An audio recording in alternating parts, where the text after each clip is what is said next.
Have you ever wondered what is the best time to take Social Security? By the end of this video, you will have the start of a retirement planning roadmap that can help you secure your retirement.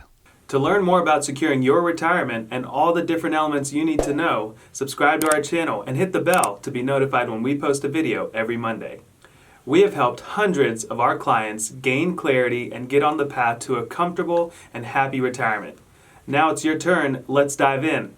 When is the best age? What is the best age to take Social Security? And Merce and I get that all the time. And we have software that help us like walk a person through. I will tell you right up front, it varies based on a lot of different scenarios or a lot of different situations. In our conversation today, though, we are going to take you through a specific or a hypothetical, but a specific hypothetical scenario. And this, just realize the numbers are going to surprise you potentially. And then it'll prompt you to say, hey, I want to look at my situation. That's the purpose of this conversation. The first thing we want to do, though, is we're going to just start off the conversation with kind of reminding everybody of the different ages and what those mean. And we'll go from there. So Merce, can you get us started on that conversation? Yeah. So social security is always a hot topic, and you work for such a long time, you get to the point where you're ready to retire. You've been paying into this thing called Social Security for so long, and now it's time to reap the benefits of it. So we always want to make sure we're understanding, how Social Security works, and then make sure we're choosing the right time to turn it on. If you read articles, a lot of times the articles are going to say, well, the best time to take Social Security is the last time, which means the latest, which is 70 years old. So you've got a range of when you are eligible. Obviously, you have to have the credits to be eligible, but the ages, the earliest you can take it is age 62. Sometimes people think it's 60. Sometimes people think it's a little bit later, but the earliest you can take it is 62. And then it ranges up until 70. So every year that you wait from 62 onwards, it's going to grow. It's guaranteed to grow a little bit every single year. So every year you wait, that Social Security gets a little bit higher. Full retirement age is defined by the IRS and Social Security. And they've set a number. And, a couple years ago, it was maybe age 65. Now you're kind of, depending on the year that you were born, you're in that 66 to 67 window, depending on the year you were born. So maybe 66 in a few months, or maybe 67 right now, which they are defining as full retirement age. And then you can wait at the latest until 70. So sometimes you're reading these articles and it says, well, yeah, why? It's a no-brainer. Why not wait till 70? You're going to get the most bang for your buck from Social Security. And and that may make sense for some people, but, we always like to evaluate it because the way that we look at it is not really how is it possible to get the most money from Social Security, because that is pretty simple math. You wait till 70. And then the thing there is you have to live long enough to really reap the benefits. So we look at it from a perspective of well, how does it work best for the client? And how is the client going to end up in the best situation at the end of the day, whether it's, drawing off of their own assets to get to 70, or is it, turning on a little bit earlier on Social Security so that they're preserving their own assets, which is usually the best way to go. So we do that whole evaluation, but that's a quick little high level on when you can be eligible to take Social Security, and the ages there between 62 and 70. But there is one really key thing that you got to understand as well. And that is, if you decide to take Social Security early, and early means anytime before full retirement age. So full retirement, once again, is in that 66 to 67 window. There's basically some penalties there that you have to be aware about. And so, Raiden, can you take us through what happens if you take Social Security early, before full retirement age? Yeah, so this is not about which one is the best age in the sense of the overall calculation.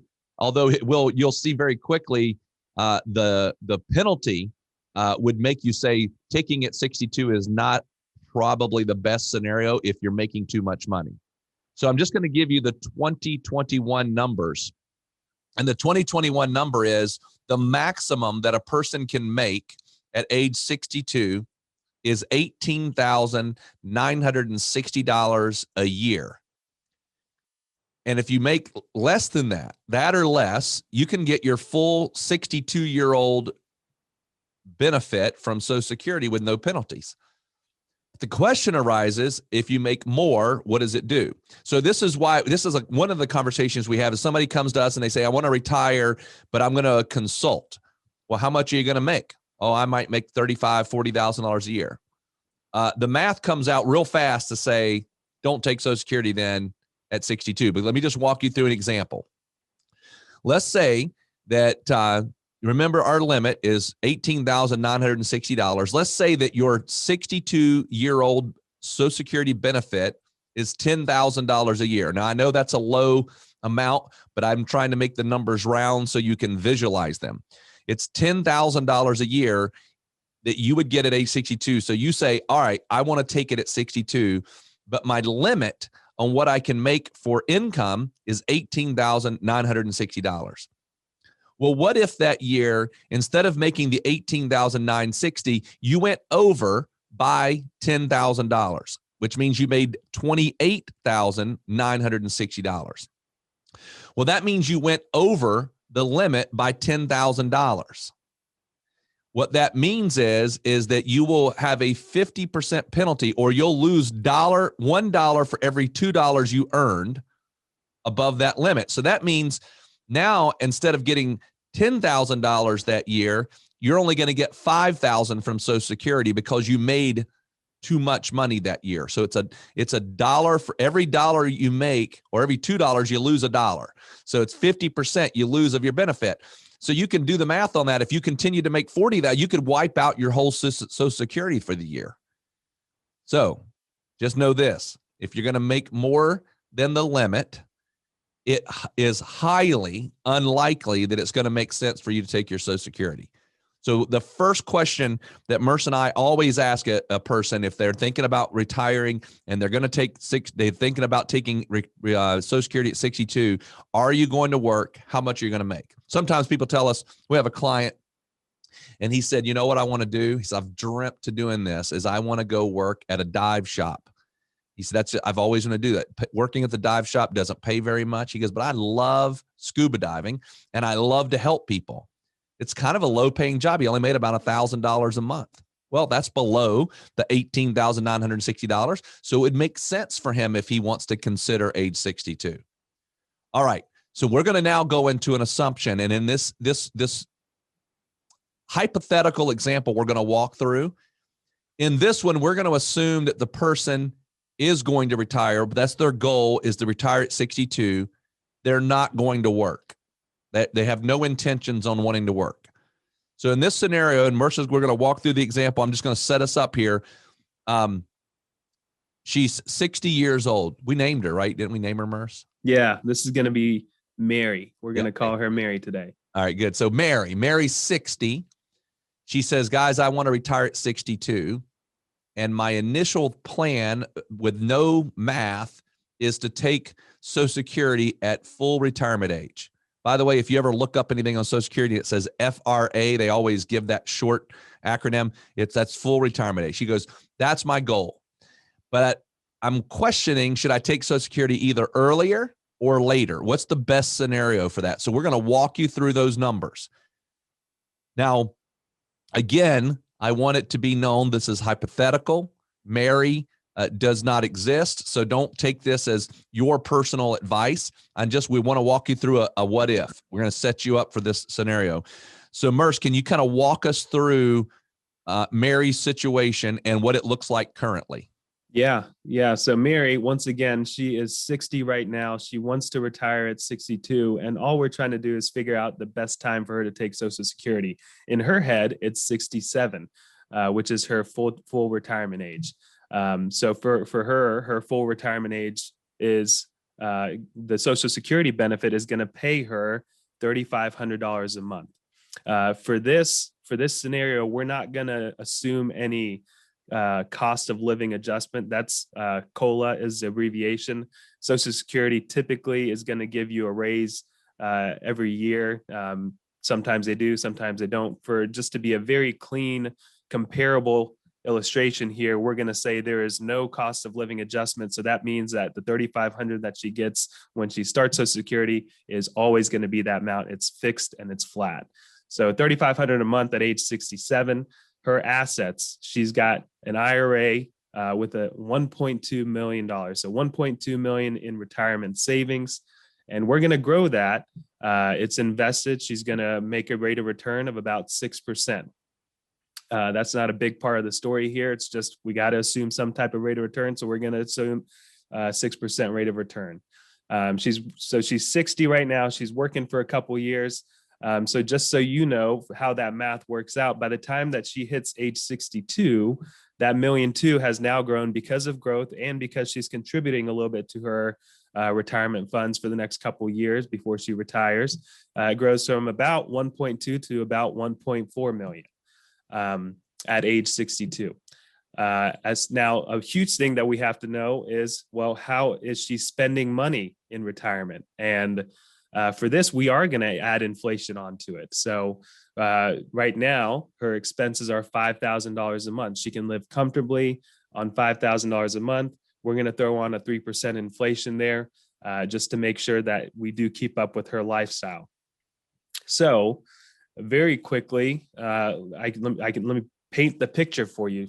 We fast forward, she's 62 now. She's got 1.4 million, and we are not taking any Social Security until age 67. So what's happening there? Well, we're drawing on her assets from age 62 to 66 to live that $5,000 a month lifestyle. So there's a drawdown there on the assets. And then you get to age 67, that $3,500 kicks in. So it starts to cover about half of her monthly need, which is good. And so we get down the line here, and we like to look at age 90. How are Mary's assets doing at age 90? And at age 90, by the way, at this point, her expenses have grown to about $12,000 a month at age 90 versus $5,000 today.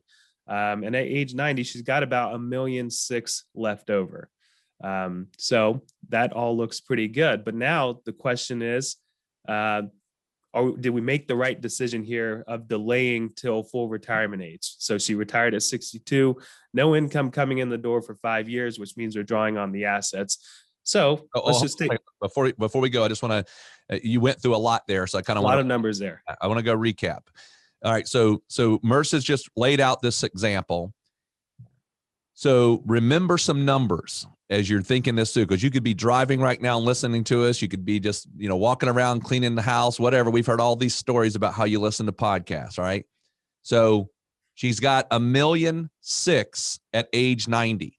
And when we're doing these examples, if you were in our office, we would circle and make sure you got it in your head. What do you have at age 90? Because there's a difference here between how much am I going to get from Social Security and then how much do you personally have of your own assets at the end of the day. All right. So in this scenario, she's waiting to full retirement age because she thinks that's the best. She has $1.6 million of her own money left at age 90. So now all we're going to change is Merce is going to go back into the software, and he's going to change that one thing of her taking Social Security at 62. All other parts of it are completely clean, and all we're going to do is go down and look at age 90 and say, how much money do you have? Right. So remember, at age 67, her full retirement age, the benefit was $3,500 a month. By simple math, and we back her age to 62. So she's going to retire at 62 and immediately start drawing Social Security at 62. That $3,500 is going to be reduced down to $2,450 a month. So $2,450 a month is what's going to come in when she retires. And now all I'm doing is taking a look and seeing how does things look at Mary's age 90 from her own nest egg perspective. And at age 90, she now has about 1.75 million left over. So very quickly, we changed one tiny thing just to see a comparison here. And remember, it was $1.6 million when she took it at full retirement age, which is what she thought was the best thing to do. Now we backed it to taking it early at age 62. Yes, her benefits did go down, a little bit from a monthly perspective, but actually at the end of the day, her age 90 is higher than what it was versus taking it at age 67. So immediately we kind of say, well, Mary, I think if you're not going to have any income and you're just going to fully retire at age 62, it kind of looks like it makes sense to take your Social Security early. Would you agree there, Raiden? Yeah. So again, we're not trying to tell somebody, hey, you should do this or you shouldn't do that. What we're saying is the person looks at it and says, wait a minute, I've got only $1.6 million if I take it at full retirement age. I got $1.750 if I go and take it at 62. Why would I not go ahead and start at 62? Because these numbers just basically say, look, even if they were the same, why would you not hedge and say, let me use Social Security first in this example, in this one example, okay? But what we want to do, just so you can see it, because what most people read and think when they read an article is it is hands down, you absolutely 100%, if at all possible, should wait to age 70. And I think this is what's going to be surprising to you. So Merce is going to change it to 70 now, and let's see what that looks like. Yeah. So age 70, simple math again, her benefit is now going to be $4,340 a month versus the $3,500 at full retirement age 67. So immediately you're like, well, and this is what the articles are going to say as well. It makes sense. You're going to get so much more money per month if you wait till 70. It's roughly it's just shy of $1,000 extra per month if she waits till age 70. But let's just take a look at how her assets have done, because now she retires at 62. Now she's got 8 years that she has to rely on her assets until Social Security kicks on. So a very heavy draw at the beginning of retirement for her. So let's take a look at age 90. At age 90, she's got about $1,550,000 left over in her nest egg versus the $1,700,000 that we talked about when she took it early. So I think there's a story here just in the numbers of looking at it from the perspective of how does it work on my end? How does it work for me? Not how can I get the most for Social Security, but what happens to my assets and how are they drawn on based on all these different decisions?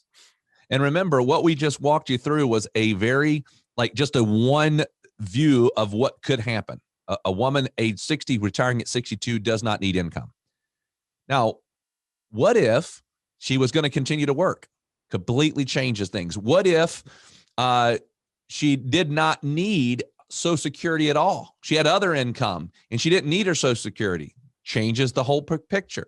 What if there's two people involved? You have a spouse involved. How does that change it? All of that can change all of these deals. The key is that we run the numbers. Don't just think, because anytime, by the way, you hear a podcast, you read an article, you see a news item, it's usually talking about either a mass answer like the if this, and don't translate those if this into your situation. You need to have your numbers ran, and that's important. Now, if you said, my goodness, this is pretty interesting, I'd love to see my numbers ran, then we will do that. And we'll do it at no cost, by the way, no obligation. We're not trying to, we have no problem running your numbers for you and let you look at that. You can simply do this. If you go to our website, which is pomwealth.net, you'll see a few different places, but at the top part of the website, you'll see where it says schedule a complimentary 15-minute consultation. You can click on that. Our calendar will pop up. You can schedule it right there. You don't even have to call the office. And in that little conversation, we can talk to you a little bit about this, and we could run a scenario for you, find out. It might be that we don't even need to run anything yet. We could just talk to you about what that might be. But if you reach out to us, it's complimentary. We don't charge anything to have that conversation, and you might find that beneficial. So please do that if that's something that you'd like to do. But we hope that this at least maybe opened your eyes that it's not as simple as wait to the latest age, and that's always going to be the answer. There are specifics that need to be looked at, and I hope that's the message that you get out of this particular episode. But as we always say, thank you so much for spending a little time with us here on our Retirement in Action podcast. We look forward to talking to you next week. We hope this video has given you some confidence and clarity as you plan for a worry-free life in retirement. But what else do you need? we have created a complimentary video course called 3 Keys to Secure Your Retirement. This video walks you through step by step what you need to do to get ready for retirement. You can also check out our podcast called Secure Your Retirement. You can subscribe below. For more retirement tips, watch this video. Create your retirement income plan. Also, click here to subscribe to our podcast, Secure Your Retirement. If you like this video, hit the like button and be sure to subscribe and share it with your friends.